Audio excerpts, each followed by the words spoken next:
साल 2018 का सितंबर महीना 6 सितंबर को सुप्रीम कोर्ट का एक फैसला आया। फैसला ये है कि अब से समलैंगिकता अपराध नहीं है। धारा 377 को अपराध की श्रेणी से बाहर कर दिया गया।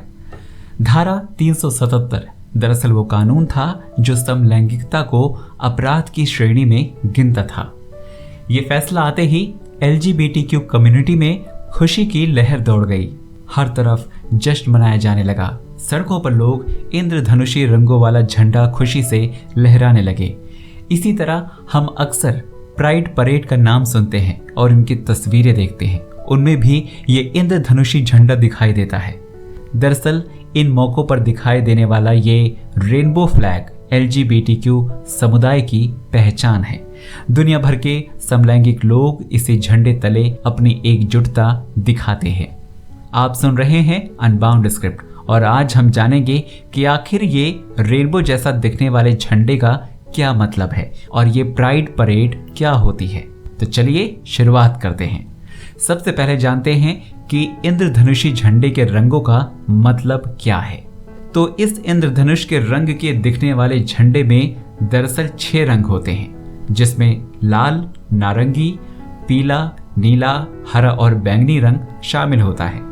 लेकिन शुरुआत में इस झंडे में कुल 8 रंग थे और ये सभी रंग जिंदगी के किसी न किसी रंग को दर्शाते थे, जैसे गुलाबी सेक्सुअलिटी, लाल जिंदगी, नारंगी इलाज, पीला सूर्य की रोशनी, हरा प्रकृति, फिरोजी कला, नीला सौहार्द, बैंगनी इंसानी रूह।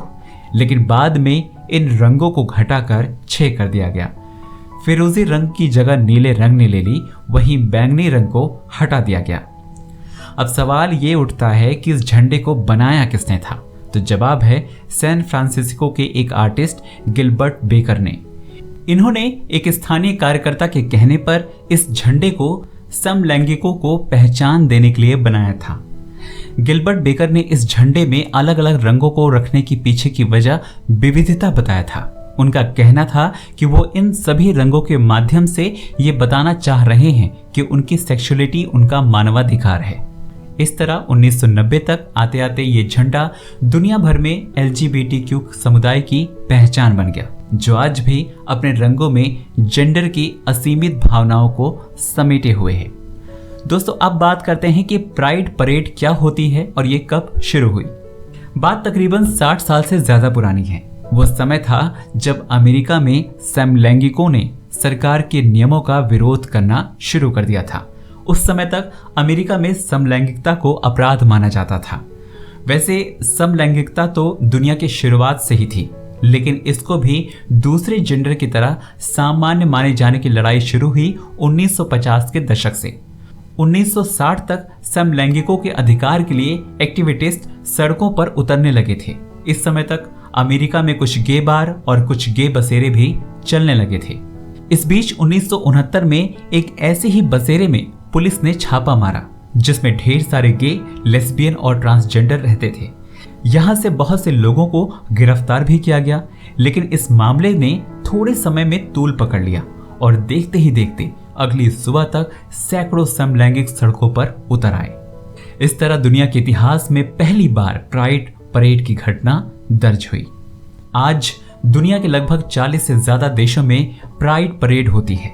इन देशों के तमाम शहरों में लोग इस दिन सड़कों पर रंगीन झंडों और साथियों के साथ बाहर निकलते हैं और जश्न मनाते हैं। जश्न अपने वजूद का, जश्न प्रकृति ने जैसे बनाया वैसे ही खुद को स्वीकार करने का।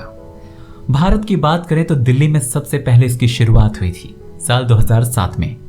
इसी तरह अब दूसरे शहरों में भी इसका आयोजन किया जाता है, जिसमें कोलकाता, बेंगलुरु, चेन्नई, गुरुग्राम, मुंबई और गुवाहाटी जैसे शहर शामिल हैं।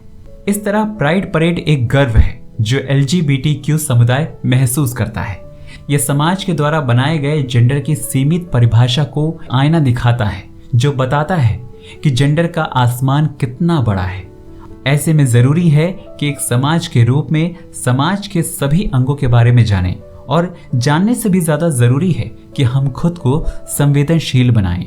सामाजिक बराबरी के लिए हमारे पैमाने सभी के लिए एक जैसे हों और अंत में हमेशा ये याद रहे कि प्यार और सम्मान पर सभी समुदायों का बराबरी का हक है, जो किसी भी कीमत पर किसी से छीना नहीं जा सकता। आप सुन रहे थे अनबाउंड स्क्रिप्ट। ऐसी ही ज्ञानवर्धक कहानियों के लिए आप सुनते रहिए और पढ़ते रहिए अनबाउंड स्क्रिप्ट।